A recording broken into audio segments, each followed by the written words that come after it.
Muchas gracias, Javier, por la invitación y muchas gracias por la presentación. Voy a ir compartiendo mi pantalla enseguida y así empezamos ya a ver.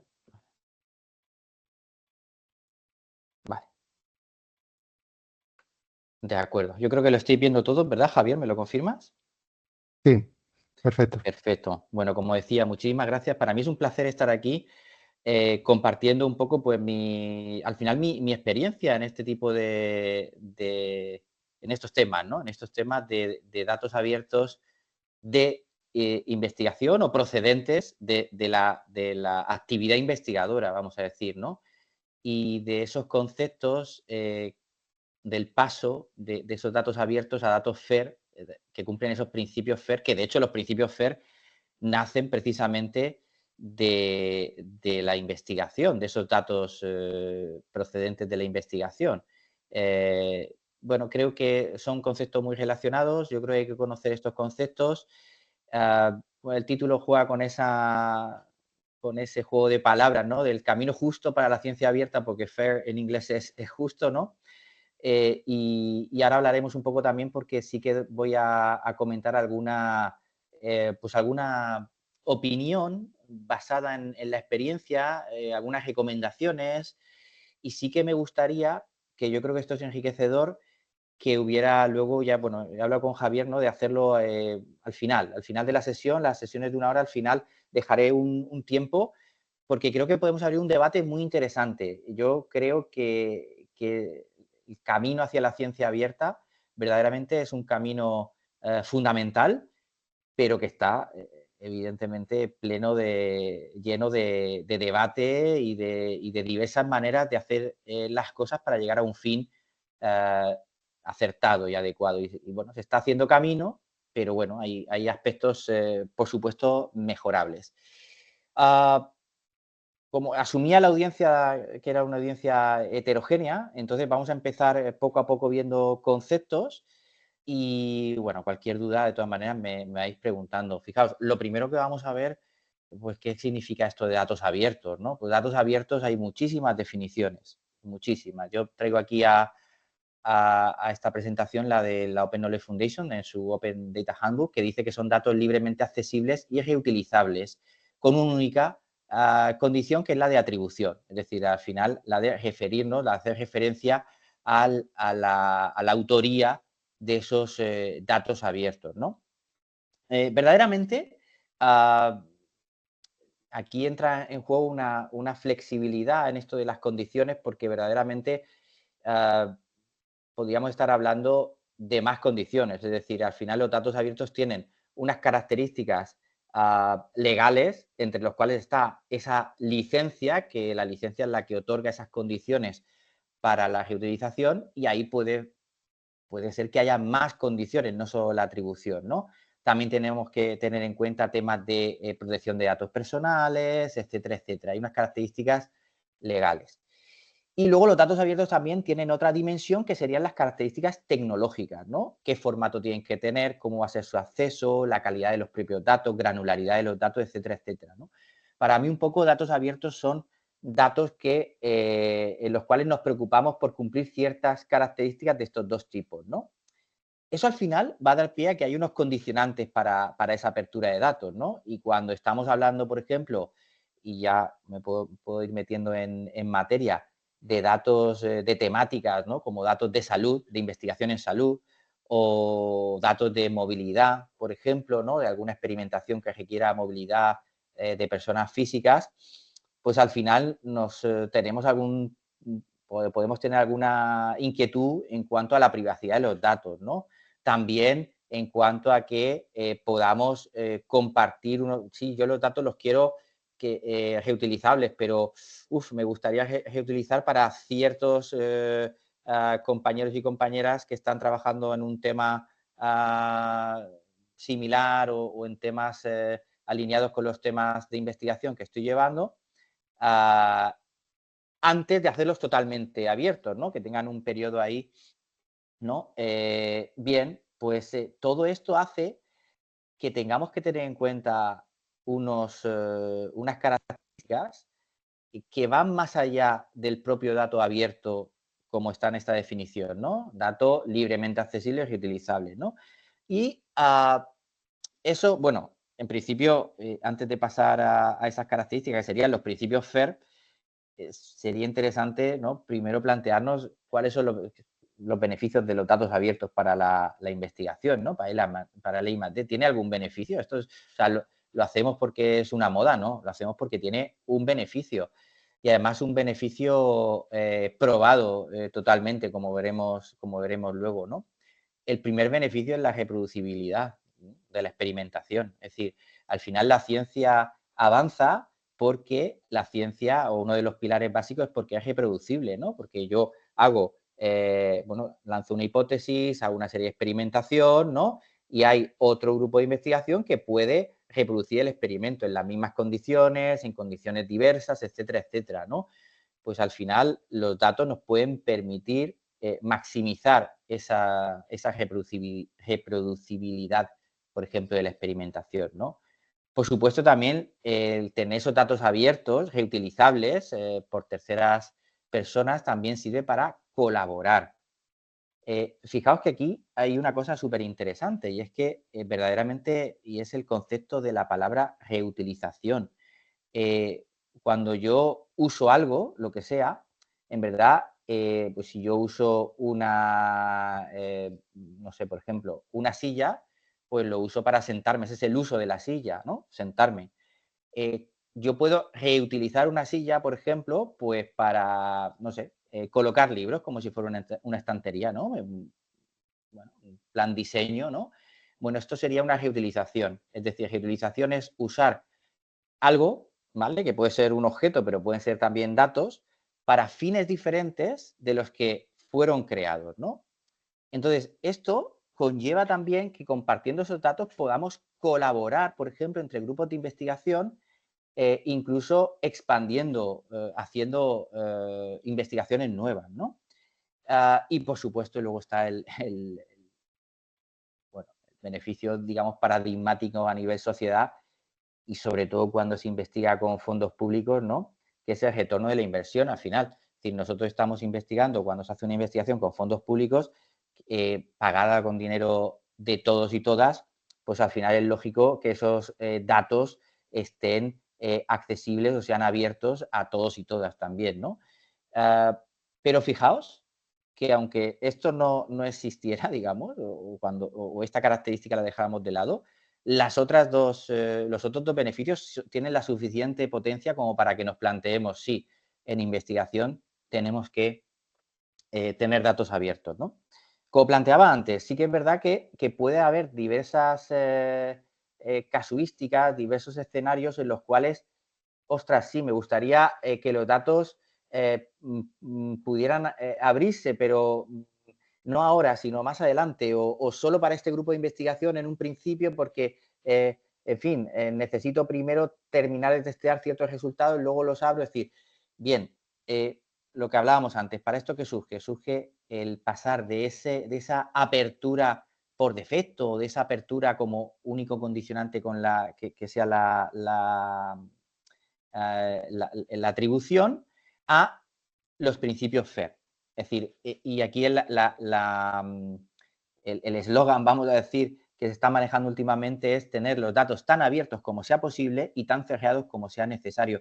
Yo creo que esta es una visión muy pragmática y me parece muy interesante. Luego veremos en un estudio de hace un par de años de la Unión Europea donde al final, bueno, se puede percibir pues unas ciertas barreras por parte del personal investigador, abrir sus datos totalmente, pues ¿por qué? Pues por temas, por ejemplo, de protección de datos. Tenemos a lo mejor una inseguridad si, por ejemplo, estamos atentando contra la privacidad de los datos, porque hemos hecho una experimentación y no sabemos si esa experimentación que conlleva movilidad de personas físicas, ostras, pues podemos ponerlo en abierto o no, porque a lo mejor hay datos ahí que son o que tienen que cumplir con el Reglamento General de Protección de Datos.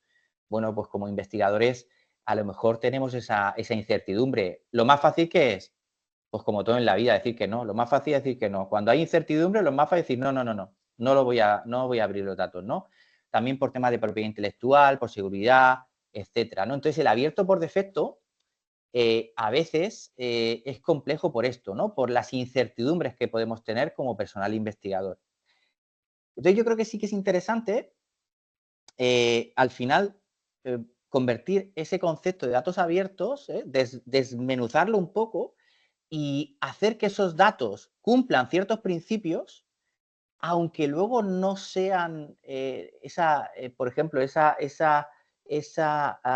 licencia, por ejemplo, esa condición no solo sea la atribución, haya más condicionantes, pero que cumplan ciertas, ciertas características. Y esos son los principios FAIR. Los principios FAIR que ya tienen un tiempo y que además parten precisamente de la necesidad de compartir esos datos de investigación y de tener una seguridad para poder compartirlos, ¿no? y de tener todos los mecanismos necesarios y todos los datos que cumplan ciertas características para que se puedan reutilizar, ¿de acuerdo? Eso ahora se ha ampliado a más ámbitos, ¿no? Pero de hecho surge en el mundo de la investigación, ¿no? Entonces, ese afán por compartir y porque al final la ciencia tiene una componente colaborativa brutal, ¿no? Y ahí está, es la base de la ciencia abierta, del Open Science, ¿no? Que luego veremos una pequeña reflexión de eso también.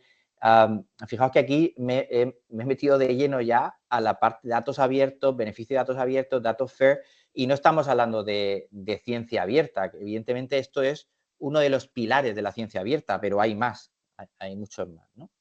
Bien, fijaos, la primera, bueno, datos FAIR viene del acrónimo en inglés de Findable, Accessible, Interoperable y Reusable, es decir, datos localizables, accesibles, interoperables y reutilizables, ¿no? Vamos a ver cada una de estos principios, ¿no? Más o menos esto en dependencia también de los autores, de las autoras que leamos, pues hace más referencia a ciertas cualidades o ciertas fin, le da más importancia o no a ciertas cuestiones, ¿no? Pero bueno, yo más o menos, yo creo que los tiros, o para que nos entendamos todos, pueden ir por aquí la cuestión. Fijaos, que los datos sean localizables, lo que quiere decir es que tienen que ser fáciles de encontrar, ojo, tanto por seres humanos como por máquinas, ¿no? Entonces, para esto es necesario algo que seguramente todos los que estáis aquí ya sabéis, ¿no? Que es aplicar usar un identificador, ¿sí? Que sea persistente y que sea único, por eso es un identificador, porque es único, a esos datos, ¿no? Aparte, evidentemente, tenemos que tener los metadatos, es decir, aquellos datos que describen los datos tienen que tener también, o se tiene que añadir, o se tiene que, mejor dicho, que identificar explícitamente, ese identificador también, ¿no? Y aparte, tienen que estar indexados, esto es importante también, para que sean localizables, en algún momento esos datos tienen que estar indexados, tienen que estar catalogados, ¿no? Indexados en un catálogo, catalogados, ¿no? Esto, y seguro que muchos y muchas de los que estáis aquí, pues lo entendéis perfectamente, que sabéis muchísimo más que yo de tema de bibliotecas, ¿no? De biblioteconomía, de todo esto, pues al final esto es un poco llevarnos a esos datos, ¿no? Que están en el mundo digital, a ese ámbito, y de hecho estos principios FAIR nacen en ese ámbito, ¿no? Yo creo que aquí lo potente que tiene todos estos conceptos es que todo el conocimiento de ese ámbito de las bibliotecas pues está aquí puesto, ¿no? Entonces, es fundamental tener un catálogo, ¿no?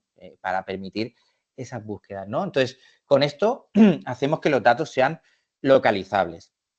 Luego, evidentemente, los datos tienen que ser accesibles, que quiere decir que una vez que son localizables, ahora los tengo que recuperar.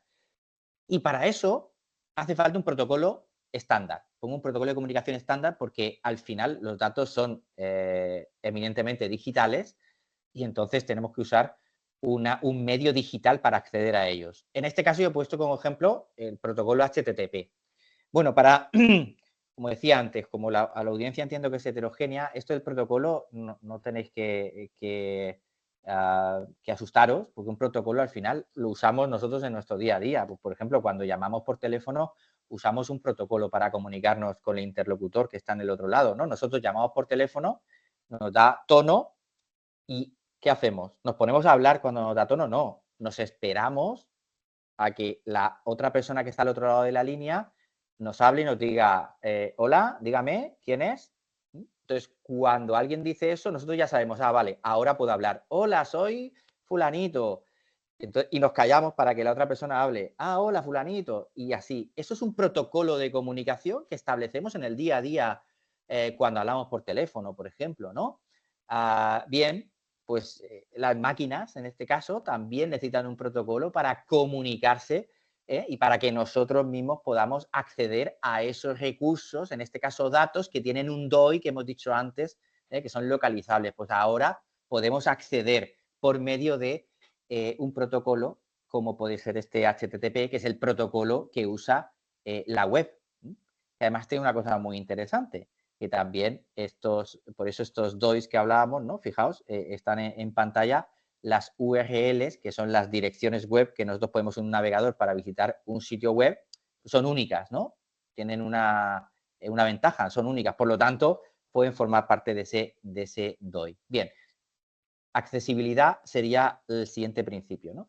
Vale, y el siguiente principio es la interoperabilidad. Esto es interesante. A efectos prácticos, la interoperabilidad quiere decir que al final los datos, independientemente de que vengan de muchas fuentes, pueden combinarse entre ellos, ¿no? Pueden combinarse, es decir, podemos estar hablando sistemas diferentes con los mismos datos, ¿no?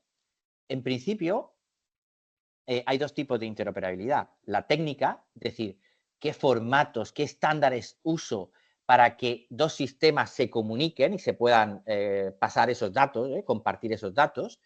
Y luego también la interoperabilidad semántica, que al final son vocabularios para darle significado a los datos y saber que dos sistemas, en este caso, pueden estar, entre comillas, comprendiendo lo mismo cuando están compartiendo datos, ¿no? Esto, bueno, lo podemos ver en la administración electrónica, poniendo un ejemplo concreto, en fin, al día, vamos, está a la orden del día, ¿no? El cómo sistemas de diferentes administraciones que a lo mejor usan tecnologías diferentes se pueden comunicar entre ellos, por ejemplo, para pasarse una identificación de un DNI, por ejemplo, etcétera, etcétera, ¿no? Pues esto es súper importante, la interoperabilidad en los datos de investigación. Y luego ya tenemos la última pata, y que sería el objetivo, el último principio, el objetivo de estos datos, que es la reutilización, que sean reusables, ¿no? Para ello, ¿qué tenemos que tener? Pues los datos, estoy simplificando mucho, pero tienen que tener los metadatos adecuados, tenemos que tener una buena descripción de los datos, incluso siguiendo, por supuesto, estándares de esos datos, de esos metadatos, y licencias. Licencias porque tenemos que tener la certidumbre que lo que estamos reutilizando lo podemos reutilizar verdaderamente. ¿Y bajo qué condiciones? Que no tiene por qué ser siempre la condición de la atribución y ya está, únicamente. Puede haber unos términos y condiciones, ¿no? Como hablábamos antes. Además, esos términos y condiciones pueden ser todos los específicos que queramos, ¿no? Puede ser que pues, yo quiero compartir los datos que yo tengo, por ejemplo, con una granularidad, pues yo tengo, imaginaos que tengo unos datos de sensores que están midiendo la temperatura de una lámina de agua, por ejemplo, este es un proyecto que estamos haciendo real, ¿no? De una lámina de agua y medimos la temperatura cada hora, por ejemplo, ¿no? Vale, pues a lo mejor quiero compartir con otro grupo de investigación esos datos horarios, pero luego quiero compartir, por ejemplo, con otro grupo o con otra entidad incluso, la media diaria, por ejemplo, ¿no? Y entonces tengo diferentes versiones de los datos con diferentes granularidades, ¿no?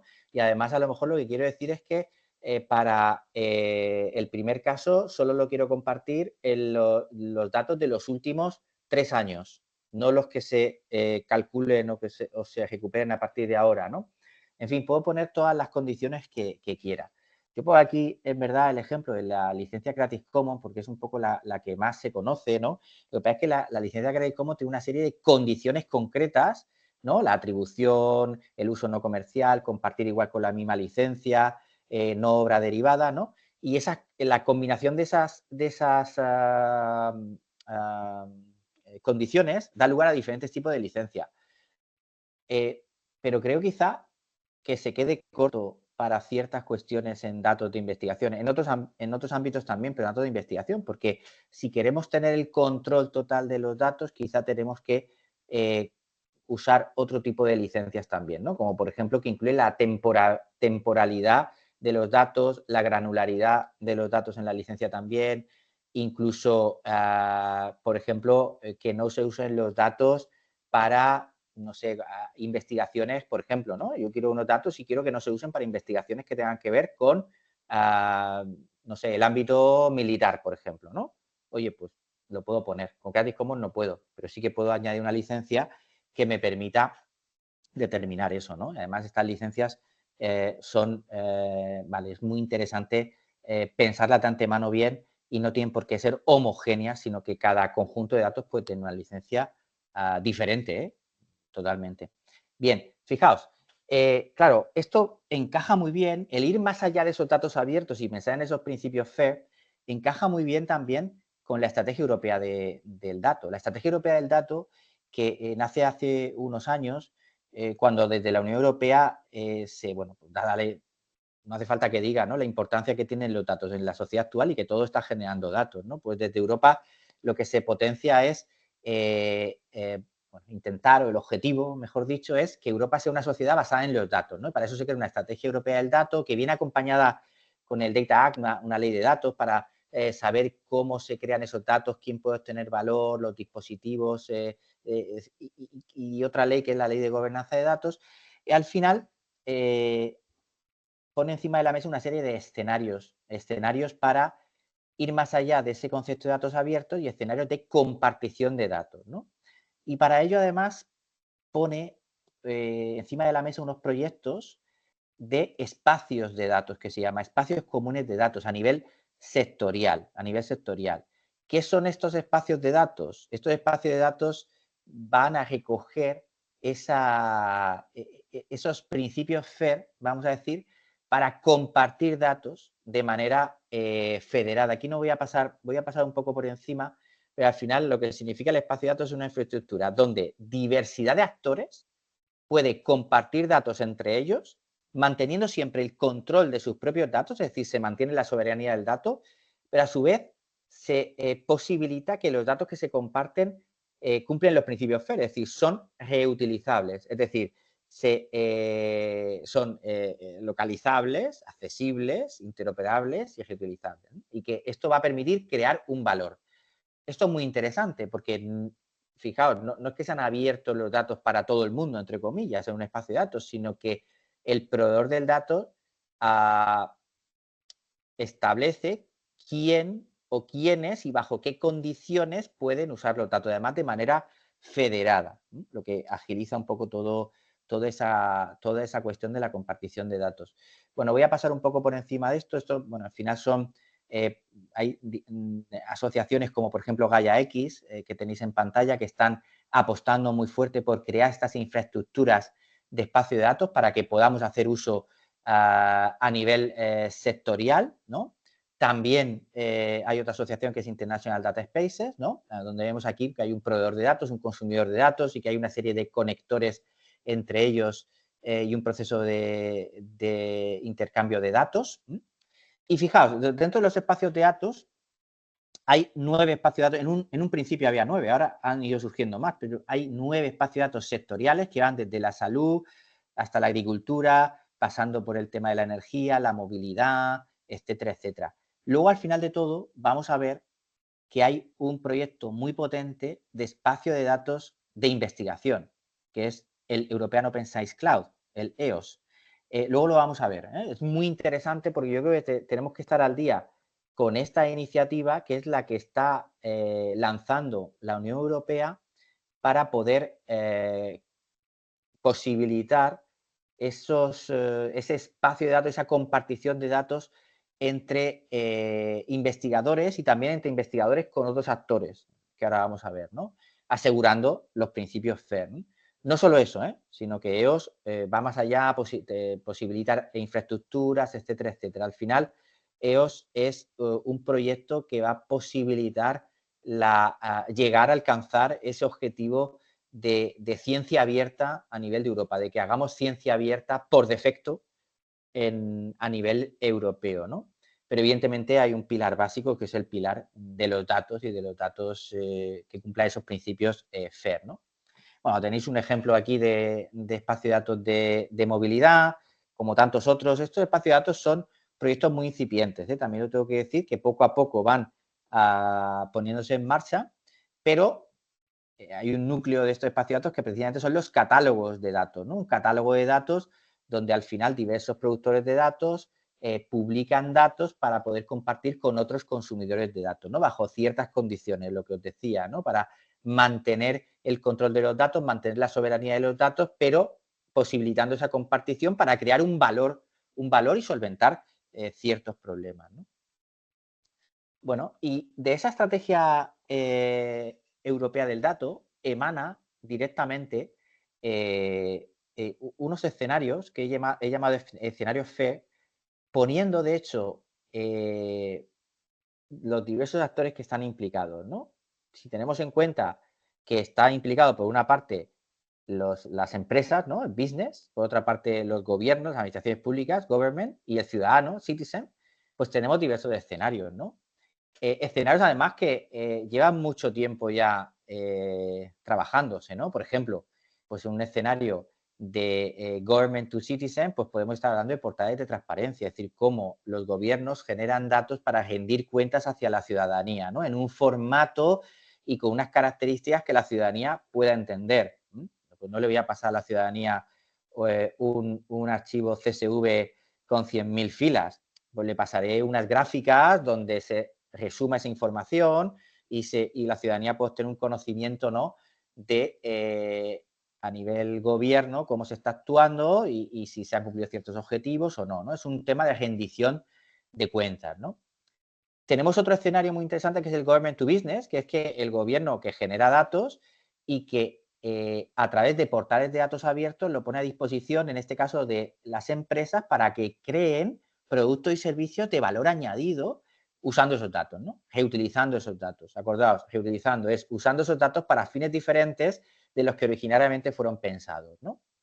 Y luego tenemos otros escenarios, que de hecho son los que potencian más esa estrategia europea del dato, que son los escenarios de espacios de datos. Es decir, cómo desde la parte privada, desde las empresas, se pueden compartir datos entre ellas mismas para solventar problemas, para crear valor, ¿de acuerdo? Un valor que por ellas mismas con sus datos no podrían crear. Y también incluso del business hacia el government, ¿no? Desde la empresa hacia la administración pública. De hecho, la ley de datos es muy interesante porque tiene una cláusula que comenta lo siguiente.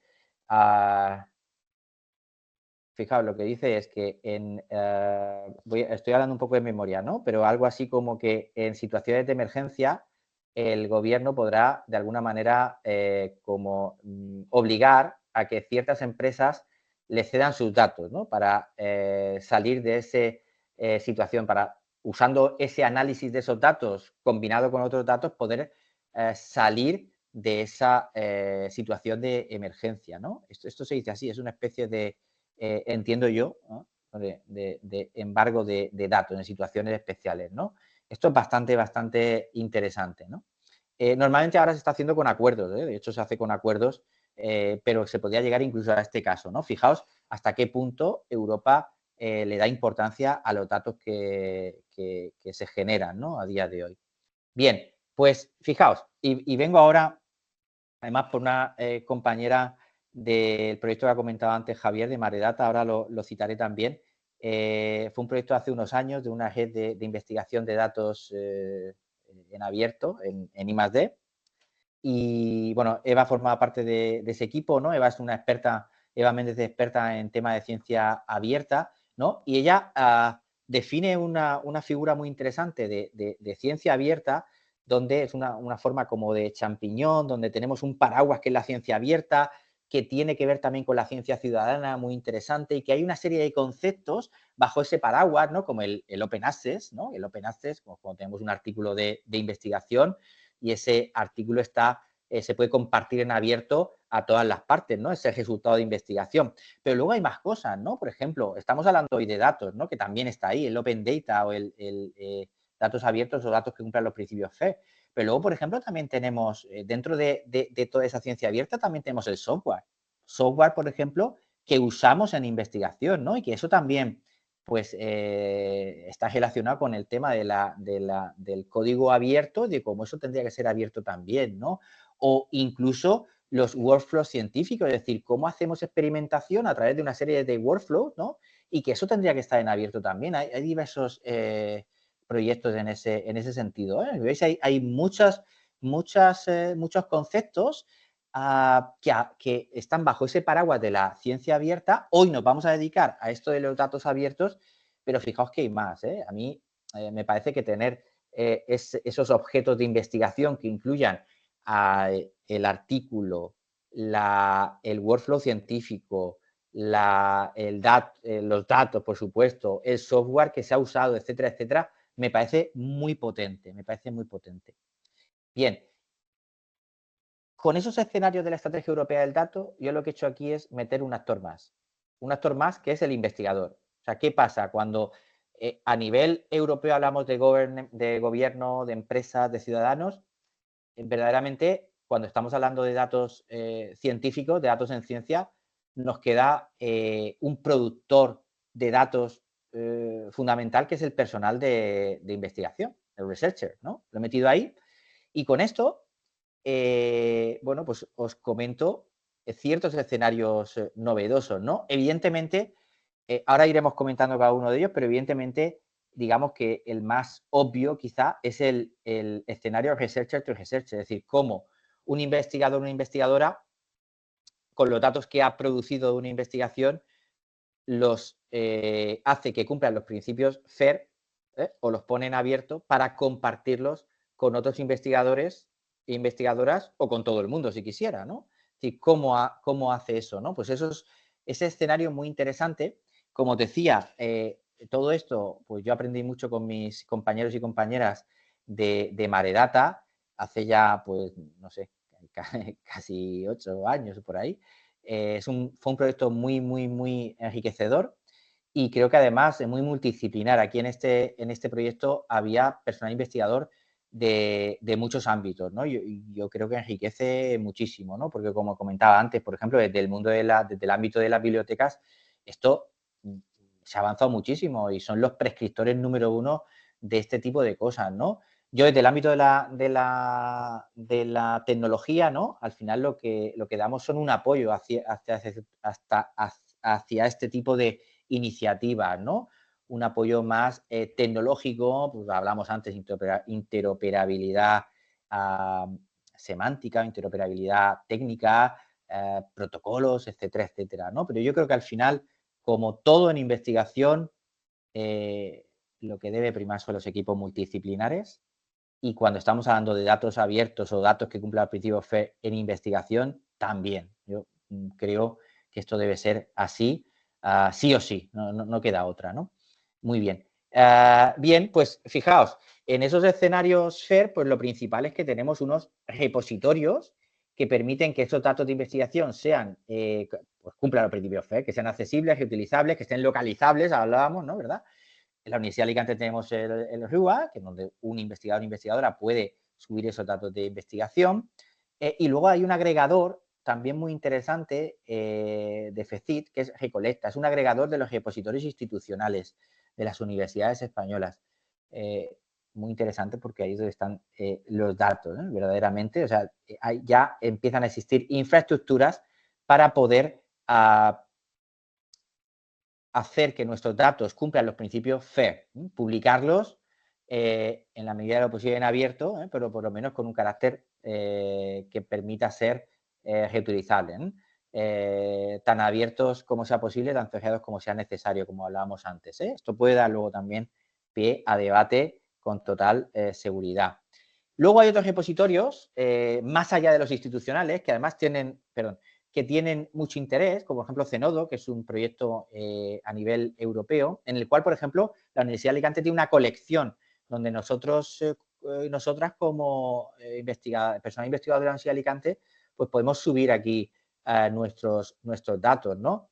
Bien, al final es muy interesante y es una manera de cumplir los principios FAIR también porque entiendo, y esto Javier lo sabrá mejor que yo, ¿no? Que al final a nivel institucional siempre hay una serie de restricciones, ¿no? Y se tiene que contar con herramientas de terceros pues, para suplir esas restricciones, ¿no? Por ejemplo, estoy pensando en personal investigador que tenga un corpus de imágenes médicas de teras, de muchos teras. Pues al final, evidentemente, necesita una infraestructura para poder compartir esos datos, ¿no? Bueno, el otro día nosotros estábamos generando datos de avistamientos de aves, etcétera, al final, y estábamos, en fin, y simplemente con eso ya teníamos gigas y gigas, ¿no? Es decir, al final, en fin, imaginemos, ¿no? Cuando hablamos de imágenes, os podéis hacer una idea, ¿no? En el mundo cada vez más multimedia en el que vivimos, pues seguro que hay personal investigador que está dedicando a temas de vídeo, ¿no? Pues imaginaos si vamos a investigar sobre datos de vídeos, pues la cantidad de espacio que necesitamos, ¿no? Y la infraestructura para mover eso, ¿no? Pues eso es interesante que se pongan en los mecanismos adecuados para poder gestionarlo, ¿no? Bien. Y sacaba a colación esto también, el tema COVID y el tema pandemia nos ha dejado, la verdad, es que muchas lecciones aprendidas. Y un tema interesante, luego ha habido varias investigaciones que dicen una cosa, que dicen otra, pero para mí un tema interesante fue lo, lo diligente, voy a decir diligente, lo diligente que la comunidad científica se movió para compartir datos, ¿no? Y de hecho, datos relacionados con la COVID, ¿no? Teníamos ese espíritu altruista, a lo mejor, ¿no? En ese sentido, ¿no? Que nos dijo, oye, pues vamos a darlo todo por compartir esos datos, ¿no? A lo mejor alguien se puede pensar con que la gente pensaba, bueno, así publico más fácilmente, porque esto es lo que está de moda. Bueno, no digo que no, en fin. Esto es un aspecto que podemos también hacer alguna crítica constructiva, ¿no? Pero bueno, lo que sí que es importante, y me he traído aquí hay varios artículos que hablan de esto, pero me he traído aquí un artículo de los últimos que he visto, ¿no? Que fijaos que lo que se preguntaba es si los datos abiertos de investigación en este caso, bueno, si la compartición de estos datos permitía de alguna manera mejorar la respuesta ante emergencias sanitarias, ¿no?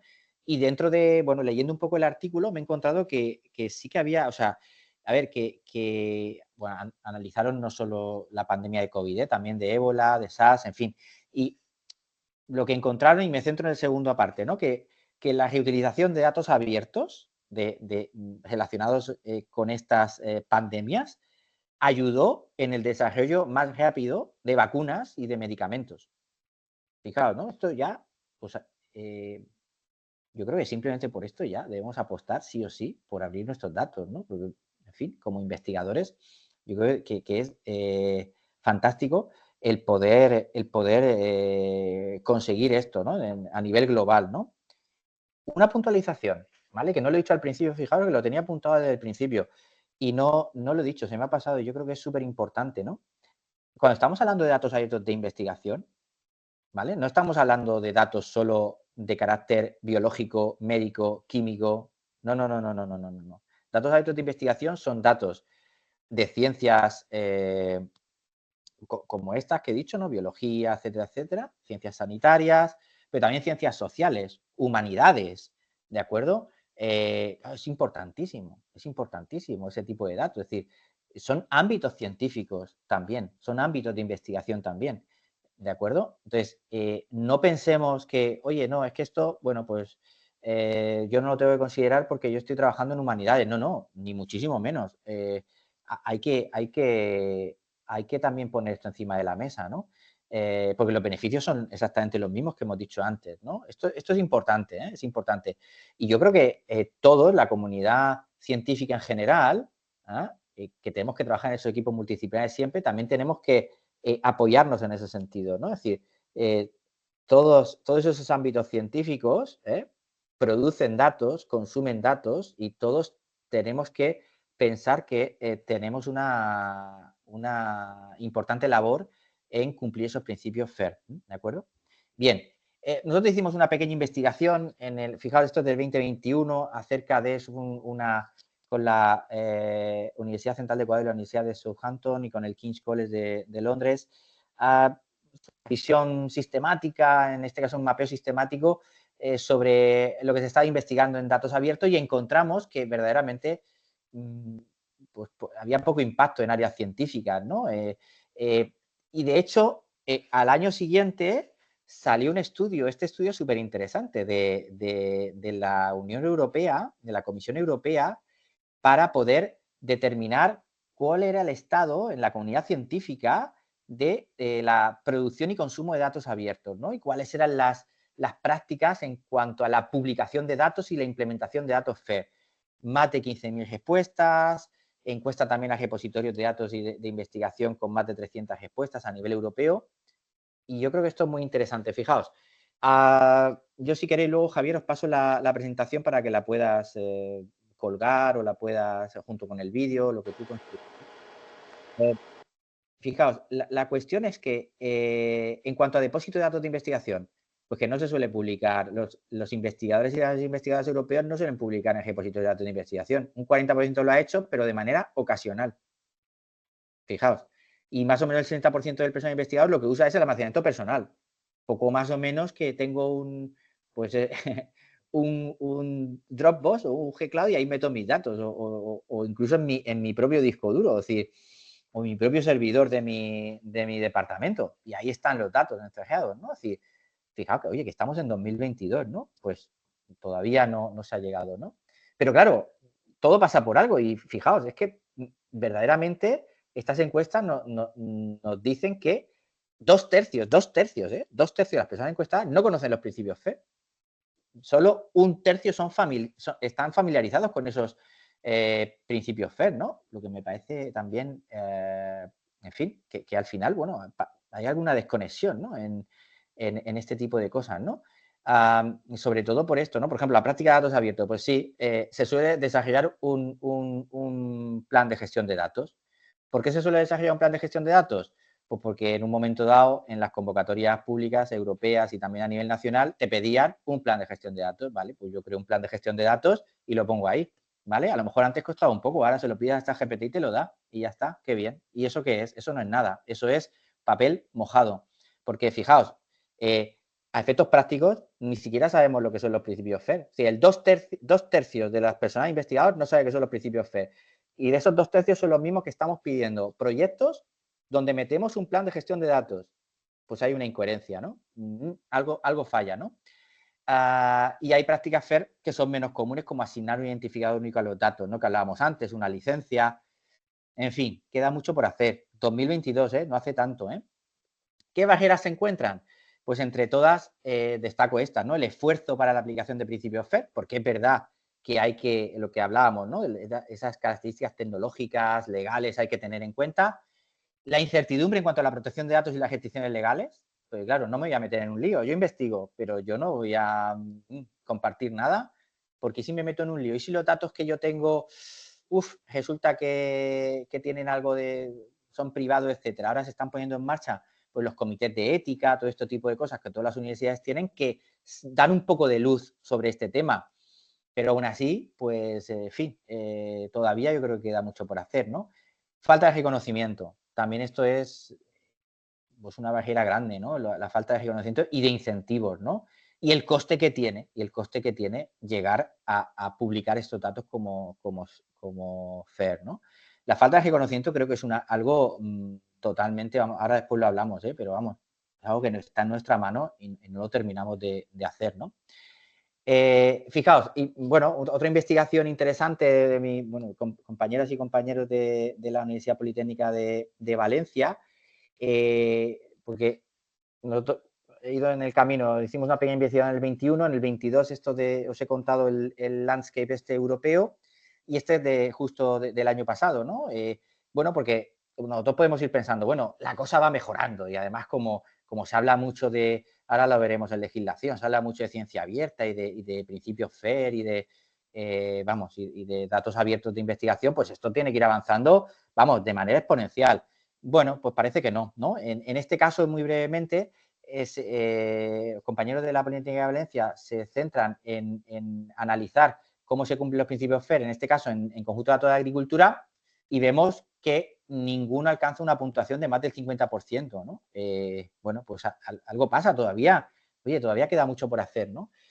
Y es curioso porque la legislación, pues claramente dice, bueno, hay más, por supuesto, pero una pincelada de legislación. Pues si nos ponemos con la legislación, vamos, yo creo que la legislación al final lo que tenemos que hacer cada uno de nosotros es pues, leerla verdaderamente, porque nos está afectando tanto como investigadores como comunidad universitaria, ¿no? Por eso traigo la ley de la ciencia, ¿de acuerdo? Que en el artículo 37 comenta que, pues, que se tiene que promover iniciativas para publicar los datos o gestionar los datos acorde a los principios FAIR. Y en la LOSU, de hecho, hay un artículo entero que habla de fomento de la ciencia abierta y ciencia ciudadana, donde dice más cosas, de datos, dice un montón de cosas, pero que dice que el personal docente investigador tiene que depositar una copia de la versión final aceptada para publicación, es decir, del artículo, pero también los datos asociados a la misma de forma simultánea a la fecha de publicación. ¿Vale? Claro, esto lo unes con la barrera de que teníamos, de que, bueno, que no sabemos cómo hacerlo, que no tenemos, claro, y al final el día tiene 24 horas y bastante tenemos con hacer la investigación, con publicar el artículo, como para que preocuparnos también de ver cómo ponemos los datos para poder ser publicados en abierto. Es decir, es complicado, ¿no? Bueno, la parte 2 de ese artículo 12 también dice que los datos deben seguir los principios FAIR, ¿no? Esto es complicado, ¿eh? Necesitamos algún tipo de ayuda. En definitiva, algunas ideas, algunas ideas. Me voy a la tercera, que pone más incentivos. Lo que necesitamos, en verdad, son más incentivos. Está claro que la comunidad científica funciona muchas veces por incentivos de manera directa, ¿no? No sé, a mí la verdad es que se pierden muchas oportunidades de hacerlo, muchísimas oportunidades de hacerlo, ¿no?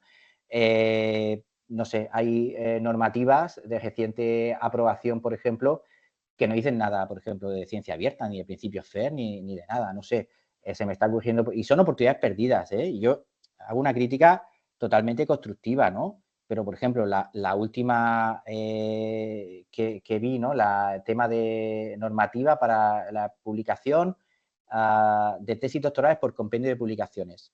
Pues se hace referencia a tener 3 JCR, 2 JCR, bien, hubiera estado muy interesante decir, oye, y además que estos datos pueden estar publicados en un repositorio tal. Claro, esto no se puede hacer solo así y ya está, porque es muy complejo. Primero se tienen que sentar unas bases, de formación en gestión de datos abiertos, que es otra de las ideas que traigo, de dotar de infraestructuras y herramientas y demás personal de apoyo en las universidades. Es que hace falta personal de apoyo. Esto o sea, lo que no puede ser es que sea otra tarea que hagamos que nos ocupa tiempo para hacerla bien, nos ocupa tiempo y que, bueno, que no tengamos apoyo, hay que tener apoyo, ¿no? Eso es fundamental, ¿no? Tenemos que tener apoyo para que esos datos de investigación sean FAIR por defecto y al final la idea es muy simple. Igual que cuando tú haces una investigación y claramente luego escribes un artículo de investigación y lo escribes y sigues el proceso y sabes qué proceso seguir y dices esta revista y tengo estos formatos y no haces una investigación sin tener los resultados de un artículo de investigación, eso es así, pues igual no puede ser que haya una investigación en la que no se considere, vale, yo ahora voy a publicar mis datos. Eso tiene que ser así. Y lo que decía, incentivos, personal de apoyo, claro. Y podéis decir, bueno, ya, pero esto cuesta mucho dinero. Ahora me voy a meter en un aspecto más polémico, ¿no? Esto cuesta mucho dinero. Bueno, pues sí, a veces te das cuenta de que dinero hay, ¿no? A veces dinero hay, lo que pasa es que a lo mejor está mal invertido. Porque, bueno, me he sacado a colación esto es de hace muy poquito, un artículo periodístico, ¿no? No hace falta que me ponga, que diga aquí, ¿no? Cómo funcionan las editoriales científicas, ¿no? Que al final, esto es como, en fin, un agricultor, ¿no? Que produce patatas, ¿no? Con dinero público, ¿no? Entonces esas patatas las recolecta, se las da a pues unos compañeros para que vean la calidad de esas patatas y todo este trabajo se hace con dinero público. La calidad es muy buena, fíjate si estas patatas las puedes comerciar, ¿no? Entonces te vas a la empresa que vende las patatas y entonces te dice, muy bien, aquí estas patatas hemos asegurado que tienen calidad, perfecto, ala, pues démelas que las voy a poner a la venta, ¿no? Y entonces las pone a la venta y entonces tú vas al día siguiente, habiendo hecho todo ese proceso, y vas al supermercado a comprar las patatas, ¿no? Y pagas por las patatas, ¿no? Muy bien. Claro, a ver, no pagas tú porque la administración pública que te ha pagado por todo el proceso de cultivar las patatas, te paga también las patatas, ¿no? Entonces, es como el mundo al revés, ¿no? Y esto, pues, yo creo que la crítica tiene que ser así. Es decir,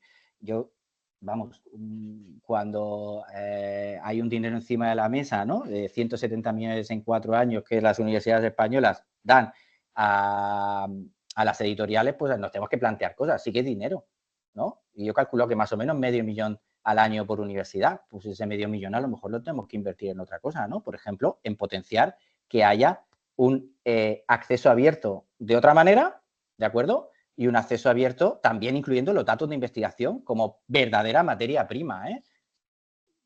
Los beneficios ya los he dicho al principio, no hace falta que los diga, ¿no? Entonces, yo creo que esto nos lo tenemos que plantear, ¿no? Pero claro, luego si al final en el baremo correspondiente, y siendo muy prosaico, ahora voy a ser muy prosaico, en el baremo correspondiente lo que me cuenta son 4 JCR, pues me voy a los JCR, ¿no? Bueno, pues a lo mejor hay que plantearse ciertas cosas.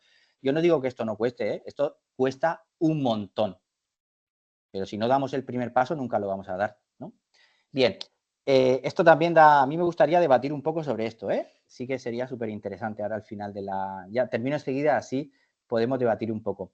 Fijaos, algunas buenas prácticas que hemos hablado de esto ya, es decir, pues hay que planificar muy bien la documentación de los datos, crear un diccionario de datos, pensar en qué metadatos, pensar en licencias de datos, cuál es la más adecuada en dependencia de los conjuntos de datos que tenga, ¿no? Durante la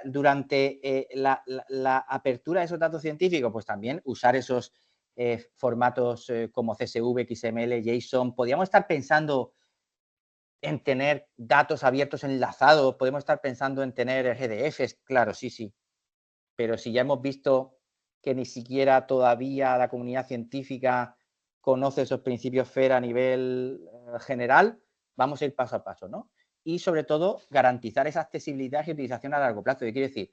Que si yo pongo un dato de investigación en abierto hoy, ¿de acuerdo? 22 de octubre de 2024, dentro de 10 años va a estar ahí también, ¿de acuerdo? Esto es importante y hace falta muchos recursos para eso, ¿no? Y luego una cosa interesante que hemos sufrido en primera persona. Vamos a también, los datos son un producto de investigación, vamos a citarlos también. No solo los artículos, sino los datos. De igual manera que citamos artículos, vamos a citar datos, ¿no? Es lo que hablaba antes. Y tenemos que tratar esos conjuntos de datos de investigación como si fueran artículos. Cuando estamos haciendo una investigación y vamos a escribir un artículo, automáticamente nos tiene que salir la idea de, ¡pam! También voy a publicar conjunto de datos. Y además es que cuando esté investigando también voy a citar los datos, ¿no? Yo digo que nos hemos encontrado porque tenemos un artículo publicado hace muy poquito que lo que hacíamos era pues un buscador de datos de investigación que nosotros asumimos. Claro, no hay problema porque como hay datos de investigación en abierto y van a estar citados en artículos y tal, y que va. Se citan, pero no se citan como referencias. Se citan dentro de una figura, se citan en una nota al pie. Bueno, me he encontrado de todo, ¿no? Entonces, vamos también a citar los datos adecuadamente, ¿no? Vuelvo a decir, ¿en quién tenemos que poner, en fin, en aprender de esto? En las personas expertos en bibliotecas, en el ámbito de las bibliotecas, porque ellos saben muy bien cómo se tienen que citar, ¿no? Lo tenemos que poner en práctica con investigadores, ¿de acuerdo? Bien, otros escenarios, y muy brevemente, no me acordaba que había puesto otro escenario, vamos a ello. ¿Os acordáis que hablábamos de escenarios? Este es el Research to Research, pues hay Government to Research. Los datos abiertos del gobierno también pueden servir para usarlos en investigación, pero igualmente tienen muchos problemas. Falta de homogeneidad, por ejemplo, ¿no? Es decir, no terminan de cumplir los principios FAIR tampoco, no os penséis. Luego también Government to Researchers, nosotros tenemos un proyecto un proyecto conjuntamente entre Universidad de Alicante y Ayuntamiento de Torrevieja para la puesta en marcha de un laboratorio de turismo inteligente donde estamos intentando hacer esto también, ¿no? Generar datos y que puedan ser usados por investigadores. Y también un poco lo contrario, ¿no? Del investigador hacia el gobierno. ¿Cómo podemos generar datos para que a nivel gobierno se tomen mejores decisiones, ¿no?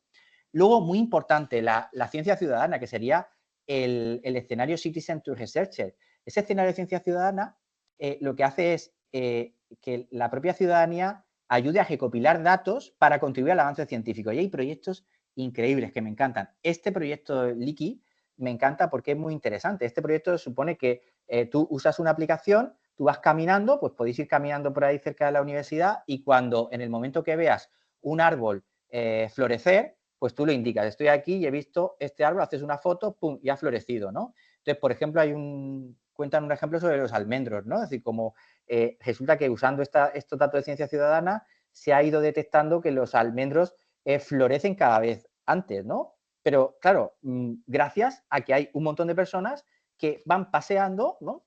Paseando tranquilamente un domingo y la usan, ¿no? Eso es fantástico, la verdad que me pareció paradigmático de ciencia ciudadana. ¿Problema con estos datos?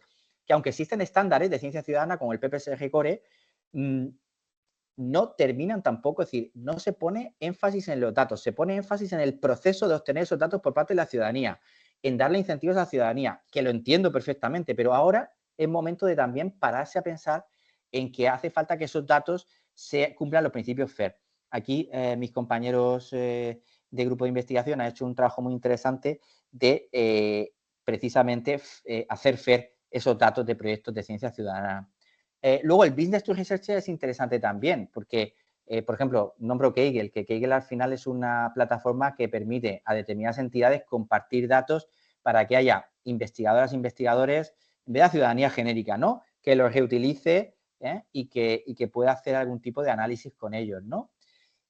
Y, evidentemente, también hemos hablado hacia el investigador, pero el investigador y la investigadora, ese personal de investigación, también puede generar datos que pueden ser útiles tanto para las empresas como para los gobiernos, como para los ciudadanos, ¿no?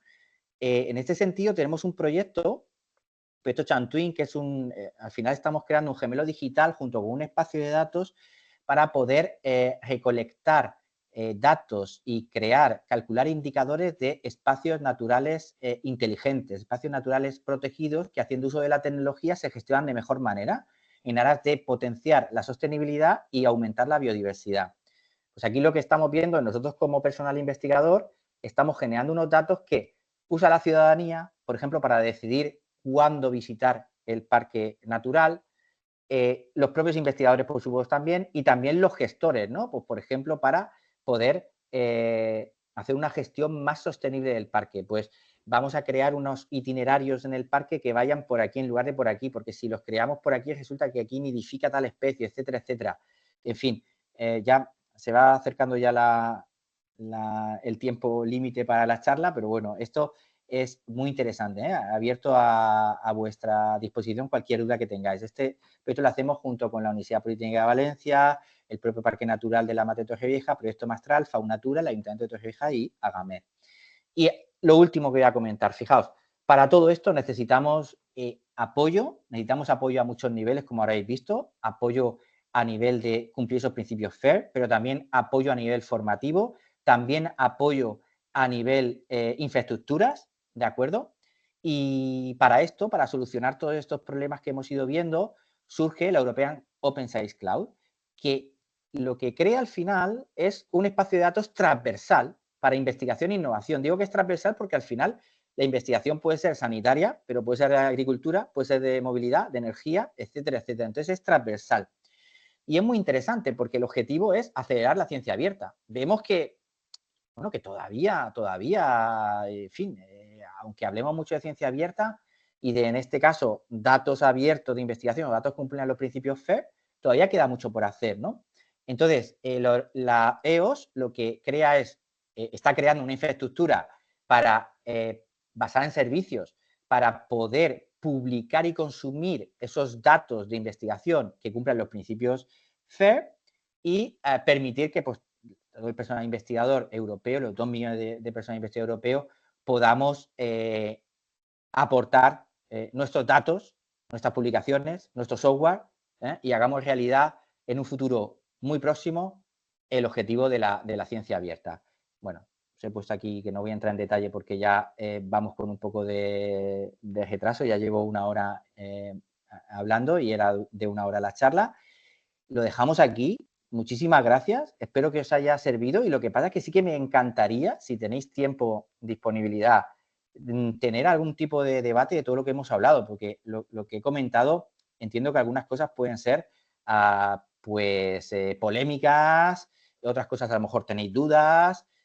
Creo que conviene, ¿no? Procede a hacer algún tipo de debate si lo veis conveniente. Muchísimas gracias. Muchas gracias, José Norberto.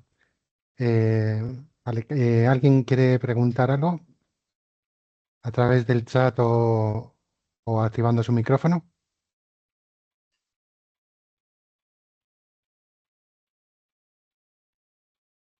Voy a ver si en el chat hay algo. Venga, algo me tenéis que preguntar, ¿eh? Porque he sido polémico, ¿eh? He sido bastante polémico, ¿eh?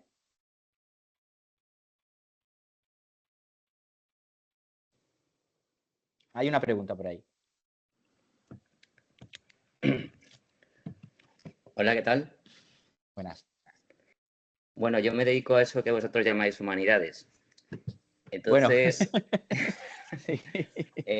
bueno, yo soy fonetista y nosotros también utilizamos el término de ciencias del lenguaje, pero bueno, es lo de menos.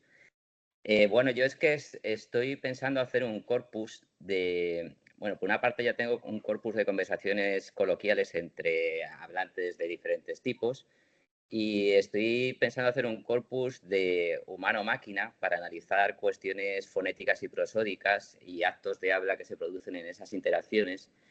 Entonces, también la idea, cuando pedí el proyecto de investigación, pues era después publicar ese corpus. Entonces, lo primero es darte las gracias por todo lo que nos has contado, porque muchas de estas cosas yo las desconocía, y luego, pues, también preguntarte cuál es la viabilidad de la publicación de ese posible corpus en abierto, porque, claro, esas interacciones tienen que ver con participantes que voluntariamente formarían parte de él, pero sinceramente, aunque me planteaba estas cuestiones antes de poder publicarlo y demás, pues bueno, estoy abierto a tus consejos sobre cómo hacerlo o qué tendría que poner en práctica. Muy bien. Bueno, muchas gracias por las palabras, por la pregunta. Disculpa porque al final, claro, yo soy del ámbito de la informática, entonces, claro, digo humanidades, pero entiendo al final, bueno, no conozco todos los ámbitos y evidentemente, y no solo en eso, me habré equivocado seguramente a lo largo de la presentación. No, pero si no es una equivocación, era un poco una broma. Sí, sí.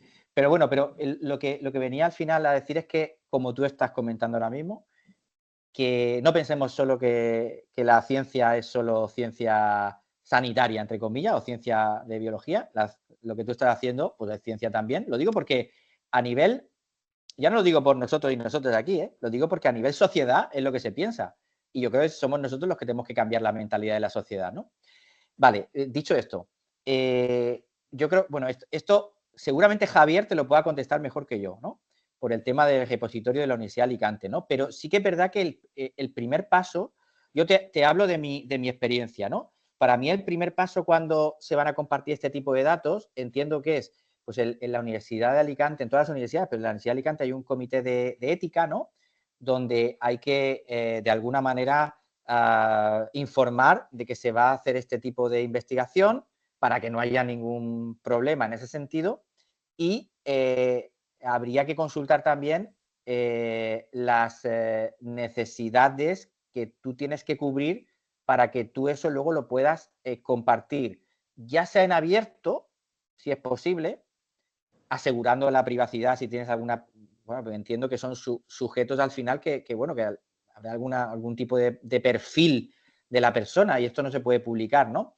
Pero incluso a lo mejor explorar la posibilidad de que con grupos de investigación, que esto es lo que se suele hacer, bueno, cuando tú has sacado tus publicaciones, etcétera, esto también es otro debate, ¿no? Pero que al final con otro grupo de investigación puedas compartir eso con algún tipo de acuerdo, etcétera, etcétera, porque te interese, ¿no? Y a lo mejor por compartir datos y hacer una colaboración que decíamos, etcétera, ¿no? Pero, en definitiva, primero yo creo que es establecer que no haya ninguna incertidumbre de privacidad de datos legal. Luego establecer una licencia que entiendo, y corregidme si me equivoco aquí, Javier, que seguramente tú lo sepas mejor que yo, la legislación ahora mismo lo que dice es que tú compartes con los principios FAIR, pero no te dice que la licencia tiene que ser una concreto, sino que tú puedes establecer una licencia acorde a tus necesidades. Perfecto. Puedes definir tú las condiciones, sí. Y luego establecer unos formatos de datos adecuados para ese corpus, que, claro, aquí entraríamos en un debate de cuáles son los formatos más adecuados. Y esto es una de las dificultades que tiene, por ejemplo, la EOS, ¿no? En su trabajo del día a día, que cada ámbito, que cada comunidad usa unos formatos, unos estándares totalmente diferentes, ¿no? A veces para hacer cosas muy similares, ¿no? Entonces, yo creo que tendrías que ver, no sé si es la primera vez que te planteas dentro de un proyecto publicar los datos en abierto con los principios FAIR, o tienes ya información dentro de la comunidad cómo se haría, ¿no? Yo creo que dentro de la comunidad esta en concreto hay proyectos muy potentes, hablo de memoria porque no es mi comunidad, pero el proyecto Daria creo que se llama, ¿no? Y hay proyectos que te ponen las herramientas, los estándares, que te dan un poco apoyo para poder publicar estos datos en abierto, ¿no? Para hacer esa planificación primera. No sé si con eso he contestado a tu pregunta, ¿eh? Sí. Bueno, más o menos, dentro de nuestra comunidad cada vez está más presente todo este tipo de cuestiones. Lo que pasa es que anteriormente, pues bueno, con respecto a los corpus orales, conversacionales, pues se ha publicado en épocas anteriores en las que no había ningún tipo de normativa. Entonces, estos corpus todavía, algunos de ellos, bueno, están en abierto dentro de determinadas comunidades. Entonces, más que nada es como sería empezar un corpus desde cero, pues digamos, para hacerlo de la manera más adecuada posible. Yo lo que haría sería, porque, vamos, como personal docente al final me voy a referir a Newton, ¿no? A subirnos a hombros del gigante, ¿no? Entonces, buscaría información en EOS, en esa, no sé si... luego compartimos, Javier, la presentación. Sí, la pondremos en la página web de la biblioteca. Vale, pues sería buscar en EOS, hay muchos, bueno, hay como un marketplace donde hay un montón de iniciativas. Buscar la iniciativa que, primero yo lo que haría sería por ámbito, buscar la iniciativa que más se asemejara, que habrá varias seguramente, a tu ámbito, porque ahí, ¿cómo se está haciendo EOS? Se está haciendo a partir de diversos proyectos, ¿no? Pues seguramente habrá un proyecto que habrá trabajado o estará trabajando a este proceso, ¿no? Y podrás usar directamente los estándares que ellos proponen. Y seguramente habrá incluso un roadmap para hacerlo, ¿no? Entonces, me parece súper interesante que lo puedas hacer porque, bueno, puede ser muy valioso también para el gesto de compañeros y compañeras de tu ámbito, ¿no? Entonces, yo lo haría de esa manera, es decir, no nos inventemos la rueda, sino veamos lo que hay hecho. Y si, vamos, a tu disposición de si ves que no encuentras algo que no te cuadra, escríbeme un email. Esta es mi presentación, pero lo dejo por aquí mi email también. Y vamos, yo la información que yo os pueda dar en ese sentido, os la paso. Muchas gracias. De nada.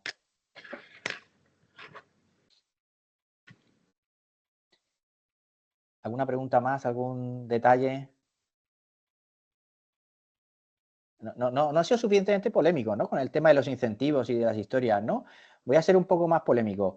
Si en los diseños de investigación pusieran que, aparte de 2 artículos de investigación, tuviéramos que tener un conjunto de datos en abierto, vamos, Javier, tendrías que tener como 10 o 20 personas más trabajando. Sí, ahora ya se empieza a valorar como si fuera una publicación normal. Desde el año pasado ya puedes presentar un conjunto de datos de investigación como un artículo. Optativo, Sí, ¿no? sí, Digamos, ¿no? no es Pero obligatorio, no. que no es decir, usted que presentar 2 artículos y un conjunto de datos, obligatoriamente.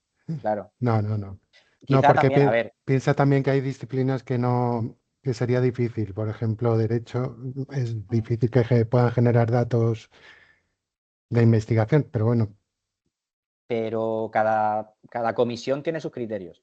Quiero decir, eso sí, eso sí. entonces, sí, no, a ver, yo me gusta así ser polémico porque un poco pensemos, ¿no? Y que os toque la fibra, que veo que no lo hago porque no hay preguntas ni hay tal, ¿no? Pero evidentemente tenemos que estar preparados a nivel de infraestructura, ¿eh? Que es lo primero. Es decir, que claro, si ahora mismo nos pusiéramos a publicar todos y todas nosotros un montón de datos en abierto, también entiendo que sería inviable porque no estaríamos preparados, ¿no? Pero lo que pasa es que según lo que yo veo en, pues eso, en las investigaciones que se hacen, en los informes que saca la Comisión Europea, yo creo que vamos, no sé qué pensáis vosotros y vosotras, pero yo creo que vamos un poquito lentos, creo. Sí, ¿te refieres a nivel español o en A general? nivel, en principio, lo que yo he visto a nivel europeo, vamos un poco lentos. Yo no, vamos, es lo que yo creo, Ujú. A nivel de lo que yo conozco, también cercanos, sí creo que vamos un poco, me incluyo, yo voy un poco lento también, pero es que os lo decía antes, ¿no? Pues al final el día tiene 24 horas, ¿no? Y que no Claro. llegamos a todo, ¿no? Y hay que priorizar, ¿no? Pero precisamente en la estrategia de ciencia está en priorizar. Y no vale solo con poner una ley, un artículo que diga hay que hacer esto, sino hay que dar las herramientas, los incentivos adecuados, ¿no? Entonces yo creo que eso es súper interesante, ¿no?